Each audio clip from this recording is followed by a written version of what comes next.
Hello everyone and welcome to Kaushalya teachings. आज के topic का नेम है entries on issue of shares. Shares issue करने से लेकर उसका अमाउंट रिसीव करने तक टोटल 8 बेसिक एंट्रीज करी जाती है। इन एंट्रीज को रटने की बिल्कुल जरूरत नहीं पड़ेगी अगर आपको इशू ऑफ शेयर्स का प्रोसीजर अच्छे से पता हो। और इसका प्रोसीजर क्या होता है यह हमने लास्ट वीडियो में समझा था। शेयर्स के इशू करने के स्टेप 1 से हम एंट्रीज को कॉन्सेप्चुअली फॉर्म करना सीखते हैं। Step 1 to issue prospectus. इस स्टेप की कोई भी एंट्री नहीं होती है। According to money measurement concept सिर्फ वही ट्रांजैक्शंस रिकॉर्ड किए जाते हैं जिनमें कैश या कैश इक्विवेलेंट का मूवमेंट हुआ हो। इस कंडीशन में प्रोस्पेक्टस इशू करने से ना तो कोई पैसा आया होगा और ना ही गया होगा, इसलिए इस स्टेप में कोई एंट्री नहीं होगी। Step 2 to receive application. जो लोग कंपनी के शेयर्स खरीदना चाहते हैं वो लोग प्रिस्क्राइब्ड एप्लीकेशन के साथ एप्लीकेशन मनी भी स्केड्यूल्ड बैंक में डिपॉजिट करते हैं। इसका मतलब यह है इस ट्रांजैक्शन से कंपनी का बैंक अकाउंट इंक्रीज हो जाएगा। क्या आप मुझे बता सकते हैं जब बैंक अकाउंट इंक्रीज होता है तो कंपनी अपने बुक्स में बैंक अकाउंट को डेबिट करेगी या क्रेडिट? जी हाँ, बैंक अकाउंट को डेबिट करेगी क्योंकि बैंक रिप्रेजेंटेटिव पर्सनल अकाउंट है और हमारे बिहाफ पे कैश रिसीव कर रहा है। So debit the receiver. अब समझते हैं क्रेडिट में क्या आना चाहिए। क्या आप बता सकते हैं ये जो पब्लिक से पैसा आया है उसे हम किस नेम से ले रहे हैं? जी हाँ, एप्लीकेशन मनी के नेम से। तो हम एक लायबिलिटी रेज करेंगे with the name share application account. और लायबिलिटी जब बढ़ती है तो हम क्रेडिट करते हैं, इसलिए हमारी कंप्लीट एंट्री बन जाएगी bank account debit to share application account. और नीचे नरेशन में लिखेंगे application money received on dash shares at the rate of rupees dash per share. इस नरेशन का मतलब यह है कि कंपनी को एक्चुअली कितने शेयर्स का एप्लीकेशन मनी रिसीव हुआ है। एप्लीकेशन मनी कंपनी की शेयर कैपिटल का पार्ट होता है, इसलिए डायरेक्टर्स जब शेयर्स अलॉट करते हैं तो शेयर एप्लीकेशन का पैसा शेयर कैपिटल अकाउंट में ट्रांसफर कर देते हैं। क्या आप बता सकते हैं जब कंपनी की कैपिटल इंक्रीज होती है तब उसे डेबिट करा जाता है या क्रेडिट? परफेक्ट, क्रेडिट किया जाता है क्योंकि शेयर कैपिटल भी कंपनी के लिए लायबिलिटी ही होती है और लायबिलिटी जब इंक्रीज होती है तब उसे क्रेडिट किया जाता है। क्योंकि शेयर एप्लीकेशन का पैसा ही शेयर कैपिटल अकाउंट में ट्रांसफर किया जाता है, इसलिए शेयर एप्लीकेशन अकाउंट को डेबिट कर देंगे। Debit decrease in liability, so the entry will be share application account debit to share capital account. और नरेशन में लिखेंगे application money on allotted shares transfer to share capital account. इसका मतलब यह है जिस किसी को भी शेयर्स अलॉट हुए हैं उनका एप्लीकेशन मनी शेयर कैपिटल में ट्रांसफर किया गया है। पर एक सवाल मन में आता है, जिन लोगों को शेयर्स अलॉट नहीं किए जाते हैं तो उनका क्या करेंगे? सिंपल है, उन लोगों का शेयर एप्लीकेशन मनी का पैसा वापस रिटर्न कर देंगे। तो क्या आप ट्राई करना चाहेंगे इस सिचुएशन की क्या एंट्री बननी चाहिए? Well try. The entry will be share application account debit to bank account and narration में मेंशन करेंगे application money returned on unallotted shares. इस नरेशन का मतलब है जिन सब्सक्राइबर्स को शेयर्स अलॉट नहीं किए उन्हें application money via cheque return कर दिया। आई होप ये एंट्रीज कैसे बनती हैं आपको कॉन्सेप्चुअली समझ में आ रही होंगी। स्टेप 3, जिन एप्लीकेंट्स को शेयर अलॉट किए जाते हैं उन्हें लेटर्स ऑफ अलॉटमेंट सेंड किए जाते हैं। इस लेटर में इंडिकेट किया जाता है कि कितने शेयर्स अलॉट किए गए हैं और अलॉटमेंट का कितना अमाउंट ड्यू है। जब अलॉटमेंट लेटर्स इशू किए जाते हैं उसके साथ ही अलॉटमेंट मनी को भी ड्यू कर दिया जाता है और वो शेयर कैपिटल का पार्ट बन जाता है। तो शेयर अलॉटमेंट के ड्यू करने की एंट्री बनेगी share allotment account debit to share capital account और नरेशन में लिखेंगे amount due on allotment on dash shares at the rate of rupees dash per share. Narrations को जनरली स्टूडेंट्स लाइटली लेते हैं और एग्जाम के टाइम एप्रोप्रिएट नरेशन ना लिखने के कारण सही एंट्रीज लिखते हुए भी फुल मार्क्स स्कोर नहीं कर पाते। इसलिए नरेशन के कॉन्सेप्ट्स को समझें कि उसमें क्या मेंशन किया जाना चाहिए, फिर चाहे वो आप अपनी ओन लैंग्वेज में लिख सकते हैं। Next step, allotment money due करने के कुछ टाइम बाद अलॉटमेंट का पैसा रिसीव होता है। बैंक अकाउंट इंक्रीज होने के कारण बैंक अकाउंट को डेबिट किया जाता है और शेयर्स अलॉटमेंट अकाउंट को क्लोज करने के लिए उसे क्रेडिट कर दिया जाता है। That means the entry will be bank account debit to share allotment account and narration will be amount receive on allotment on dash shares at the rate of rupees dash per share या allotment money received भी लिख सकते हैं अगर complete allotment money receive हुआ है तो। Allotment money receive करने के कुछ टाइम बाद शेयर होल्डर्स को फर्स्ट कॉल पे करने के लिए इन्फॉर्म किया जाता है। इस कंडीशन में फर्स्ट कॉल ड्यू करा जाता है। Its entry will be share first call account debit to share capital account and narration में लिखेंगे first call due on dash shares at the rate of rupees dash per share. इसके बाद first call की money receive की जाती है and entry will be bank account debit to share first call account and narration will be first call money received on dash shares at the rate of rupees dash per share. Similarly second call के time भी same entries करी जाती हैं। जब share holders को inform किया जाता है सेकेंड कॉल पे करने के लिए, the entries will be share second call account debit to share capital account with the narration second call due on dash shares at the rate of rupees dash per share और second call money receive करने पर entry होगी bank account debit to share second call account and narration will be second call money received on dash shares at the rate of rupees dash per share. तो ये है 8 basic entries जिसका use आने वाले हर एक question में होगा। इसको जितना आप कॉन्सेप्चुअली समझेंगे उतने ही क्वेश्चंस करने में इजी लगेंगे। आई होप आपको ये 8 एंट्रीज अच्छे से समझ में आ गई होंगी। बेटर अंडरस्टैंडिंग के लिए एक क्वेश्चन सॉल्व करते हैं। Now we will solve question number 5।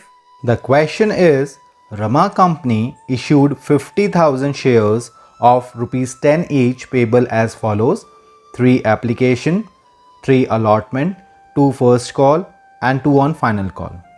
So इस तरह के क्वेश्चन को स्टार्ट करने से पहले सबसे बेस्ट पार्ट होता है इनका टैबुलर फॉर्म बना लेना या फिर इनका फ्लो चार्ट। तो हम फ्लो चार्ट बना के इस क्वेश्चन को समझने की कोशिश करेंगे। सो हमारे पास इंफॉर्मेशन दे रखी है 50,000 शेयर्स हैं और जिसमें से एप्लीकेशन के 3 रुपीज़, अलॉटमेंट पे 3 रुपीज़, फर्स्ट कॉल पे 2 रुपीज़ एंड फाइनल कॉल पर 2 रुपीज़ मांगे गए हैं। Next, all the shares were subscribed and allotted. That means ये सारे सब्सक्राइब भी हुए हैं और अलॉट भी कर दिए गए हैं। Give journal entries and show the share capital in the balance sheet. That means हमें स्टार्टिंग से लेकर एंड तक की पूरी एंट्रीज मेंशन करनी है और साथ ही हमें बैलेंस शीट में शेयर कैपिटल कैसे शो होगा वो भी बताना है। Assuming that all the sums have been duly received, that means company को सारा पैसा रिसीव हो गया है। Expenses on issue of shares amounted to 10,000. So इस पूरे शेयर्स को इशू करने में 10,000 रुपीज का एक्सपेंस हुआ है। सो आइए हम 8 बेसिक एंट्रीज के साथ स्टार्ट करते हैं। सो सबसे पहले हम शेयर एप्लीकेशन रिसीव होने की एंट्री करेंगे। तो एंट्री विल बी, चूंकि बैंक अकाउंट बढ़ रहा है इसलिए bank account debit to equity share application account. अब बात आती है इसमें फिगर कितना आना चाहिए। तो देखिए 50,000 शेयर्स पे 3 रुपीज़ के हिसाब से आया होगा तो कितने रुपीज़ आए होंगे? जी हाँ, 1,00,000 50,000। अब इंपॉर्टेंट पार्ट है नरेशन। तो नरेशन में हम मेंशन करेंगे कि हमें मनी रिसीव्ड हुआ है, तो आप लिखेंगे मनी रिसीव्ड। फिर किस चीज के कारण रिसीव हुआ है, किस पे, ऑन एप्लीकेशन। और कितने शेयर्स पे, जी हां, फॉर 50,000 शेयर्स। क्या 10 रुपीज रिसीव करें, जी नहीं, एप्लीकेशन पे तो 3 रुपीज ही रिसीव हुए ना, तो हम मेंशन करेंगे एट द रेट ₹3 पर शेयर। सो दैट मीन्स ये नरेशन रटने की जरूरत नहीं है, आप नॉर्मली भी समझें कि मनी रिसीव्ड किस चीज पे, on application for 50,000 shares at the rate ₹3 पर शेयर। फिर रिसीव होने के बाद में डायरेक्टर्स डिसाइड करते हैं कि किन्हें शेयर्स देने हैं, नहीं देने हैं। तो यहाँ पर सभी को, जिन्होंने अप्लाई किया सभी को मिल गए। तो बाद में जाके इसको क्या करते हैं, यस, ट्रांसफर करते हैं शेयर एप्लीकेशन का पैसा शेयर कैपिटल में। तो आप देख सकते हैं यहाँ पर शेयर एप्लीकेशन एक लायबिलिटी है जो कि क्रेडिट हो रखी है। तो इसको जीरो करने के लिए मुझे क्या करना पड़ेगा, डेबिट। तो सिंपल से है, एंट्री होगी equity share application account. That means share application का पैसा हम ट्रांसफर कर रहे हैं कहां पर, शेयर कैपिटल में। तो शेयर कैपिटल बढ़ जाएगी, तो शेयर कैपिटल जब बढ़ेगी तो उसको हम क्रेडिट करेंगे। तो to equity share capital account. जितना पैसा शेयर एप्लीकेशन पे आया होगा उतना ही तो पैसा शेयर कैपिटल में ट्रांसफर किया जाएगा। तो हमने 1,50,000 शेयर कैपिटल में ट्रांसफर कर दिए हैं। अब बात आती है नरेशन की। तो सिंपल है, आपने क्या करा है, शेयर एप्लीकेशन का जो मनी है वो ट्रांसफर करा है शेयर कैपिटल में, तो वही हम लिखेंगे transfer of application money, transfer of application money. कहां ट्रांसफर किया आप खुद बताना चाहेंगे, जी हां, शेयर कैपिटल में। तो यहां लिखेंगे टू शेयर कैपिटल अकाउंट, ठीक है। और यहां पे इसको हम ऑफ कर देंगे। थर्ड एंट्री, जब शेयर कैपिटल अकाउंट में एप्लीकेशन मनी ट्रांसफर किया जाता है उसी टाइम पर अलॉटमेंट का पैसा भी ड्यू कर दिया जाता है। तो हम क्या करेंगे, जी हाँ, जो सेम यहाँ पे करा वो सेम फॉलो करेंगे, पर डिफरेंस आ जाएगा। यहाँ पे एप्लीकेशन की जगह अब क्या आ जाएगा, जी हाँ, अलॉटमेंट। तो equity share allotment account debit. और क्या हम ड्यू कर रहे हैं, इक्विटी शेयर कैपिटल से, तो यहां मेंशन कर देंगे इक्विटी शेयर कैपिटल अकाउंट। कितना करेंगे, तो देखिए 50,000 शेयर्स है ना, 3 रुपीज़ के हिसाब से, तो सेम अमाउंट आ जाएगा। ये ज़रूरी नहीं है अमाउंट सेम रहे, ये सिचुएशन टू सिचुएशन वेराई करता है।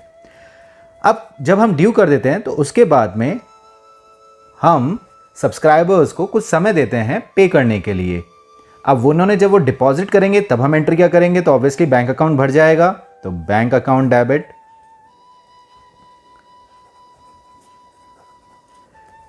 टू, अब देखिए यहां पे शेयर अलॉटमेंट अकाउंट जो है क्या हुआ था, डेबिट हुआ था ना, तो ये डेबिट में खुला रह जाएगा। अब इसको हम लोग क्लोज करेंगे, तो अगर कोई चीज़ डेबिट से है उसको क्लोज करने के लिए क्या करिए, उतना ही क्रेडिट कर दीजिए। तो यहां पे हम क्या लिखेंगे, जी हाँ, इक्विटी शेयर अलॉटमेंट अकाउंट। कितने से, सेम 1,50,000।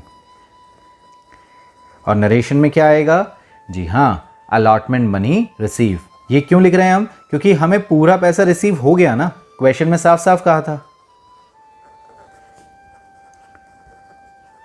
अच्छा, यहाँ पर हम एक एंट्री नरेशन करना भूल गए हैं, तो उसको मैं अब लिख देता हूँ। तो यहाँ पर हम क्या कर रहे हैं, अलॉटमेंट मनी को क्या कर रहे हैं, अलॉटमेंट मनी ड्यू, ठीक है। कितने शेयर्स पे ड्यू कराया है आपने, ऑन 50,000 शेयर्स, ठीक है। और ये बता सकते हैं हर एक शेयर कितने का है, एट द रेट ₹3 पर शेयर, सिंपल है। आइए नेक्स्ट चलते हैं। अब ये होने के बाद में अब ये कंपनी पे डिपेंड करता है कि वो फर्स्ट कॉल का पैसा कब मंगवाते हैं। सो लेट्स से कुछ टाइम बाद कंपनी ने फर्स्ट कॉल का पैसा मंगवाने की सोची, तो वो सबसे पहले क्या करेंगे, ड्यू करेंगे। तो entry will B equity share first call account debit. ठीक है, देखिए जैसे यहां पे किया था ना ड्यू करने की एंट्री, सेम वैसे ही करेंगे। अब बताना चाहेंगे क्रेडिट में क्या लिखना चाहिए। जी हाँ, ड्यू करने पे हम किसको बढ़ाते हैं, शेयर कैपिटल को बढ़ाते हैं। तो हम यहां लिख देंगे to equity share capital account. ये जितना भी पैसा है ये कहां जाएगा, शेयर कैपिटल में जाएगा। अब 1,50,000 लिख दूं, नहीं, देखिए शेयर्स कितने हैं 50,000 और फर्स्ट कॉल की वैल्यू कितनी है 2 रुपीज पर शेयर, यानी 50 इंटू 2 1 लाख। तो इस चीज को ध्यान रखिएगा। इसलिए ये फ्लो चार्ट बनाने से हमें आइडिया रहता है कि यहां पर फिगर्स क्या बनेंगे।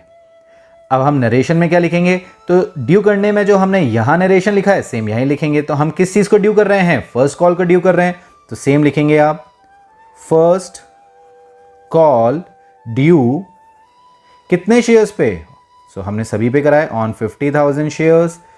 कितने रुपए के हिसाब से, एट द रेट रुपीज, जी हाँ 2 पर शेयर। ये सबसे इंपॉर्टेंट बात है यहाँ पे। ठीक है बच्चों, फिर अब हमने ड्यू तो कर दिया, कुछ समय हम देंगे सब्सक्राइबर्स को पे करने के लिए। अब वो हमें पैसा देंगे तो क्या करेंगे हम, जी हाँ बैंक अकाउंट डेबिट टू, किसे करना चाहिए, तो देखिए equity share cap first call account debit हो रखा है ना, इसको हमें क्लोज करना है। जो जितने से डेबिट किया उतने से क्या करेंगे, क्रेडिट कर दीजिए। तो to equity share first call. ये कॉन्सेप्ट अगर आप ध्यान रखेंगे तो आगे के क्वेश्चंस करने में बड़ी आसानी रहेगी। ठीक है, और नरेशन में क्या लिखना चाहिए, तो जो नरेशन यहां लिखा है वो यहां लिखेंगे। क्योंकि पूरा रिसीव हो गया है तो हम क्या लिखेंगे, amount received on first call, right. तो हमें फर्स्ट कॉल का अमाउंट रिसीव हो गया है।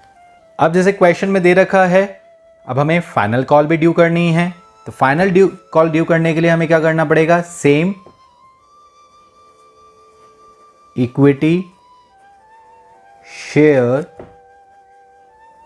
Final call account debit. कई बार इसको सेकेंड एंड फाइनल कॉल भी कहा जाता है। To equity share capital account. ठीक है, और फिर यहां पर अमाउंट कितना आ जाएगा, जी हाँ 1 लाख रुपीज, क्योंकि कितने रुपए का पर शेयर है, 50,000 का 2 रुपीज पर शेयर से हम फाइनल कॉल रिसीव कर रहे हैं। तो हम यहाँ क्या कर रहे हैं, हम ड्यू कर रहे हैं ना, किसे ड्यू कर रहे हैं, फाइनल कॉल को। तो हम क्या मेंशन करेंगे, फाइनल कॉल ड्यू ऑन, कितने शेयर्स पे ड्यू कराया हमने, जी हाँ 50,000 शेयर्स। और एट द रेट कितना है ये, जी हाँ एट द रेट ₹2 पर शेयर। देखिए नरेशन लिखना इतना टफ नहीं है, लेकिन हम चूंकि कभी इस पर गौर नहीं करते इसलिए हमें टफ लगती है और हम फुल मार्क्स स्कोर नहीं कर पाते। तो मेरा सजेशन रहेगा इसको कॉन्सेप्टली समझें और फिर लिखें। अब ड्यू करने के बाद कुछ टाइम बाद हम रिसीव करेंगे, तो ऑब्वियसली ये बैंक अकाउंट भर जाएगा। तो बैंक अकाउंट डेबिट। अब आप बता सकते हैं इनमें से कौन सी चीज़ क्रेडिट होनी चाहिए, जी हाँ इक्विटी शेयर फाइनल कॉल जो डेबिट हुआ था उसको अब क्लोज करेंगे। तो हम ये लिखेंगे to equity share final call, right. और यहाँ पे हम 1 लाख से मेंशन कर देंगे। और यहाँ पे नरेशन में क्या लिखना चाहिए, अमाउंट रिसीव्ड हो गया ना हमें, जी हाँ अमाउंट रिसीव्ड, किसका रिसीव्ड हुआ है, जी हाँ ऑन फाइनल कॉल। ओके, हो गई कंप्लीट, नहीं देखिए क्वेश्चन में एक चीज़ मेंशन थी, 8 बेसिक एंट्रीज तो हमने कर ली, लेकिन एक्सपेंसेस भी तो हुए हैं। तो किस चीज़ के एक्सपेंसेस हुए हैं, शेयर इशू के। तो आप बता सकते हैं नॉमिनल अकाउंट में जब हमारे एक्सपेंस होते हैं तो उसे हमें डेबिट करना चाहिए कि क्रेडिट? जी हाँ, डेबिट। तो हम यहां क्या लिखेंगे? Share issue expenses account debit. और जब आपका नुकसान होता है या लेट्स से एक्सपेंस होता है तो बेसिकली एक्सपेंस करते टाइम आप क्या करेंगे? खर्चा करेंगे तो पैसा देंगे ना, पैसा बाहर जाएगा, यानी बैंक अकाउंट कम होगा। बैंक अकाउंट कम होगा तो हम क्या लिखेंगे? जी हाँ, to bank account. So that means आपको रटने की कोई रिक्वायरमेंट नहीं है। अब कितना मेंशन करूं? तो जितना खर्चा हुआ है उतना ही मेंशन करेंगे, 10,000 से मेंशन करेंगे। और नरेशन सिंपल है, जो हुआ है वो लिख दीजिए। तो एक्सपेंसेस हुए हैं ना, तो हम क्या लिखेंगे? Expenses incurred. ठीक है, किस कारण ये एक्सपेंस हुए हैं? On issue of shares. तो इस तरह से जर्नल एंट्रीज कंप्लीट होती हैं। अब नेक्स्ट हमसे क्वेश्चन में बोला गया है कि बताइए बैलेंस शीट में शेयर कैपिटल कैसे शो होगी। तो उसके लिए आपको क्या करना होगा? बैलेंस शीट बनानी होगी। तो मैं यहाँ पर सबसे पहले फॉर्मेट बना रहा हूँ बैलेंस शीट का। अब यहाँ पे ध्यान रखने वाली बात यह है बेटा, यहाँ पर एक्सट्रैक्ट बनेगी। क्यों बनेगी? क्योंकि कंप्लीट बैलेंस शीट की इन्फॉर्मेशन कुछ मिली नहीं ना, इसलिए। और हमसे सिर्फ पूछ भी क्या रहे हैं? सिर्फ शेयर कैपिटल पूछ रहे हैं। तो extract of balance sheet of जिस भी का है, अब ये राम है, रमा है, एंड कंपनी एज एट, तो यहाँ पे डेट आ जाएगा। फिर हम यहाँ पे क्या कर लिखेंगे? एक लाइन बनाएंगे,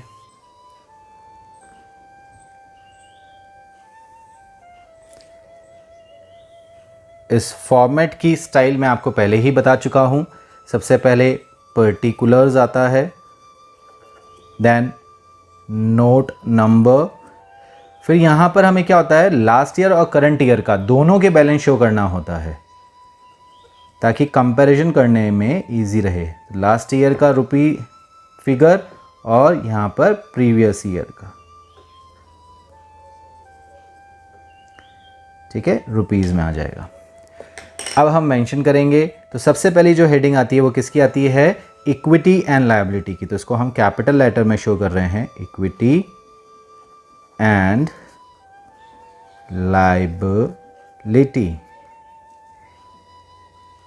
लायबिलिटीज। ओके, फिर उसके बाद में क्या आता है? शेयर होल्डर्स फंड, क्योंकि शेयर होल्डर्स के फंड में ही तो शेयर कैपिटल आएगा। और फिर हम मेंशन कर देंगे शेयर कैपिटल। तो देखिए ये यहाँ पे तो बहुत सिंपल है, देखते ही पता चल रहा है कि 50,000 शेयर्स हैं और 10 रुपीज़ के हिसाब से है, तो यहाँ पे हम 50,000 मेंशन कर देते हैं। लेकिन ये चीज़ इनकम्प्लीट होगी। क्यों? क्योंकि इसकी हमें एक बाइफर्केशन लिखना होगा और जिसे हम कहते हैं नोट्स टू अकाउंट। ध्यान रखिएगा, यदि अगर आपसे पूछा है बैलेंस शीट बनाने को तो ये कंपलसरी है। अगर आप सोचे कि इसके बिना काम चल जाएगा, बिल्कुल नहीं।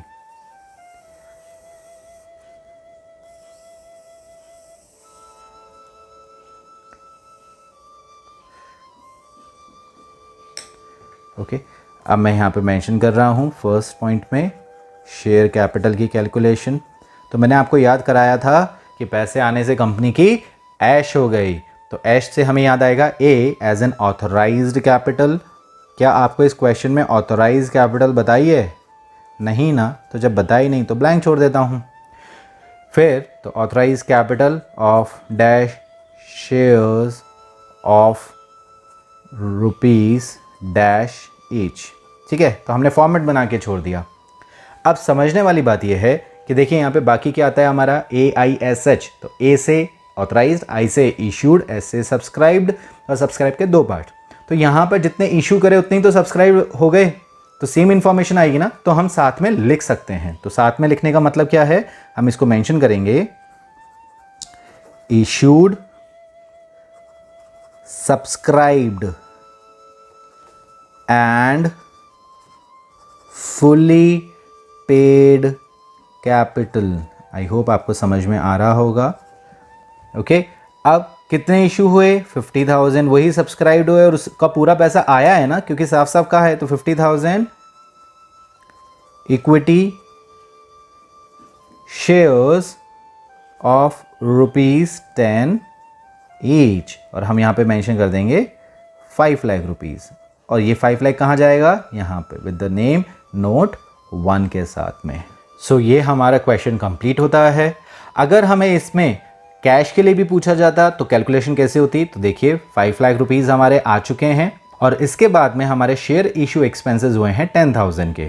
तो 5 लाख में से 10,000 माइनस करेंगे तो कितना आ जाएगा? 4,90,000। तो हम इसको मेंशन कर सकते हैं कैश एंड कैश इक्विवेलेंट्स 4,90,000। तो चूंकि क्वेश्चन में पूछा नहीं है इसलिए मैं यहाँ पे शो नहीं कर रहा हूँ। तो ये था basic question on the topic issue of shares at par. अगर आपको ये टॉपिक अच्छे से समझ में आ गया है तो ये क्वेश्चन जरूर ट्राई करें, और अगर कोई डाउट हो तो आप कमेंट सेक्शन में मेंशन कर सकते हैं। I will try to clear your doubts as soon as possible. Next video में हम समझेंगे जब शेयर्स प्रीमियम पर इशू करते हैं तो उसकी एंट्रीज कैसे करते हैं। Till then stay tuned with us, keep smiling and happy learning. Bye bye.